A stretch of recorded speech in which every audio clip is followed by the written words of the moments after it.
মিঠুনদা, একটা লিগ থাকে যেরকম এখন 100 crore লিগ, 500 কোটি টাকার বক্স অফিসের লিগ, সেরকমভাবে ন্যাশনাল অ্যাওয়ার্ড যারা পেয়েছে তাদের একটা লিগ, তাদের একটা ক্লাব থাকে।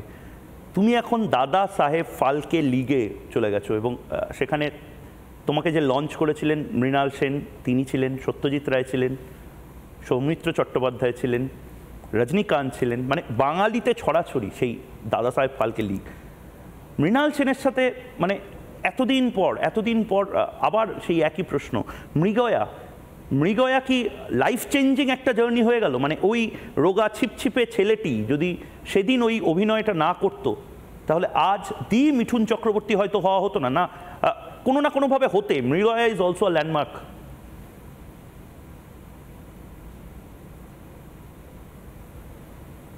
ইয়েস, মৃগয়া না হলে আমি হয়তো এখানে পৌঁছতেই পারতাম না। তো মৃণালদা আমার শিক্ষাগুরু, উনি সবসময় থাকবেন।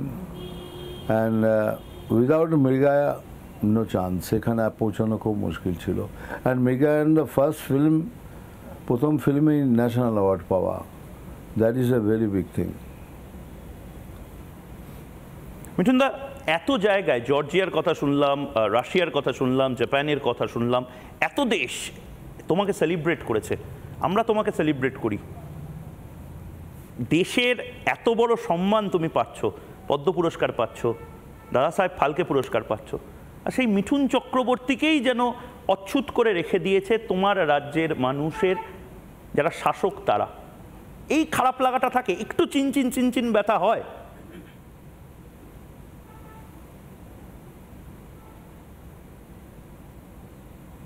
It doesn't make any difference.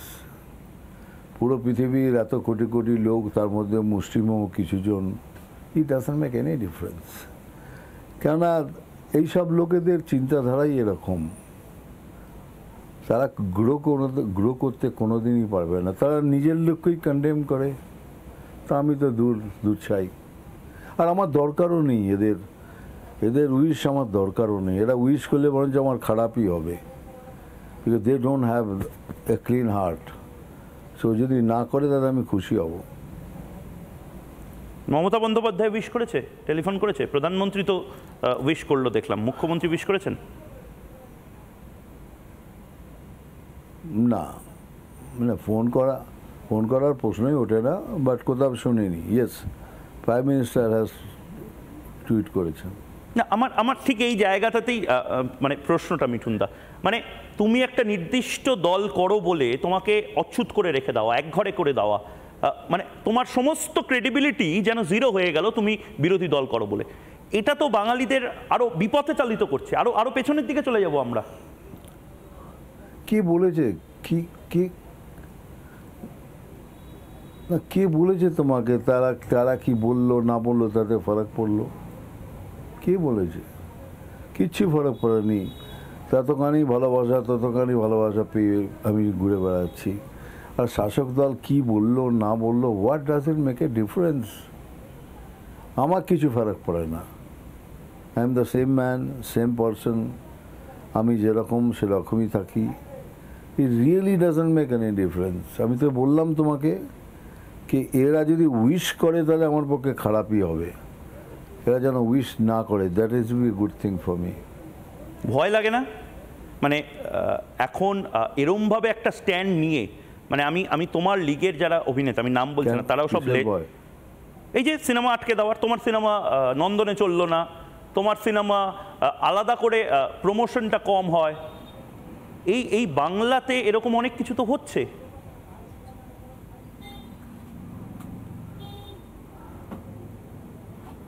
বাংলাতে যা হচ্ছে তাকে বললাম তো কি আমাদের ওখানে পলিটিক্স ইন্ডাস্ট্রিতে ঢোকেনি। আমি 30 বছর মজদুর ইউনিয়নের চেয়ারম্যান ছিলাম। আচ্ছা, পলিটিক্স নেভার এন্টার। তারপরে আমি আর্টিস্ট অ্যাসোসিয়েশনের প্রেসিডেন্ট ছিলাম, পলিটিক্স নেভার এন্টার। এখানে পলিটিক্স ঢুকে গেছে। তো এর অবনতি ছাড়া উন্নতি কোনোদিন হতে পারে না।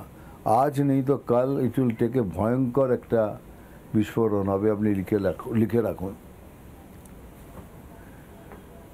আর ভয় কিসের ভয়? কি আমার বই আটকে দেবে? আর কি করবে? আমার বই কে আটকাবে? নন্দনে আটকাবে? Nandan is the not the last word. নন্দনে ভালো ছবি রিলিজ হয়, কম পয়সার লোক দেখতে পারে, that is Nandan for. But আমার কাছে যেমন বসুশ্রী, তেমন বীণা, তেমনি রাধা, তেমনি মিত্রা, উত্তরা, আমার কাছে দে আর ইকুয়ালি ইম্পর্টেন্ট। নামগুলো সিনেমা হলের পরপর মুখস্থ বলে দিলে, ভয় কিসের?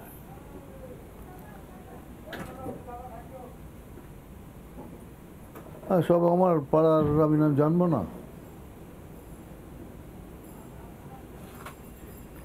মিঠুনদা, নির্দিষ্টভাবে আমি শুনছিলাম যে তুমি খুব চুজি হয়ে গেছো, মানে কোথাও গিয়ে রিটায়ারমেন্ট নেওয়ার প্ল্যান আছে? মানে এবার হয় আমি শুধু পলিটিক্স করব, নয় আমি শুধু ফিল্ম করব, এরকম মাঝামাঝি লাইন কি নেওয়ার কোনো ব্যাপার আছে?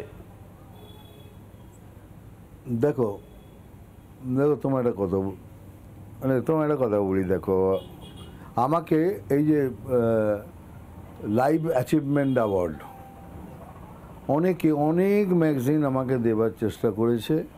আমি বলেছি যে আমি এই অ্যাওয়ার্ড নেব না। তো বলে কেন নেবেন না? এ নিয়েছে, ও নিয়েছে। আমার এই জন্য নেব না যে যারা লাইভ অ্যাচিভমেন্ট অ্যাওয়ার্ড পায় আপনি তাদের ফোর্সফুলি রিটায়ার করিয়ে দেন। That is a forceful retirement. বলে আমার এখনও রিটায়ারমেন্ট আসেনি, তো অতএব সব নেবো না আমি। এখন রয়ে গেল চুজি হয়ে যাওয়া। দেখো, একটা সময় থাকে, একটা বয়স থাকে। আমি তো অত বোকা নই কি এখন এই সময় আমি ডিসকোড আনসার করতে পারবো না।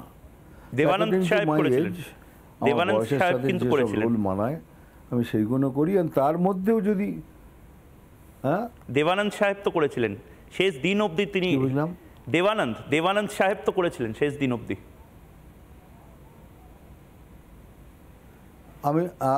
আমি বলতে পারবো না স্যার, তবে আমি আমার কথা বলছি।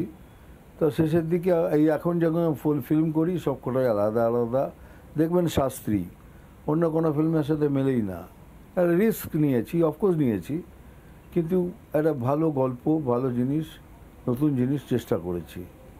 তবে এই রকমই রয়ে গেল এখন পলিটিক্স। হ্যাঁ, এখন বলতে পারেন, এখন হয়তো আমাকে সেন্ট্রাল থেকে হয়তো বলতে পারে কে তুমি একটু বেশি সময় দাও পলিটিক্সে, বলতে পারেন।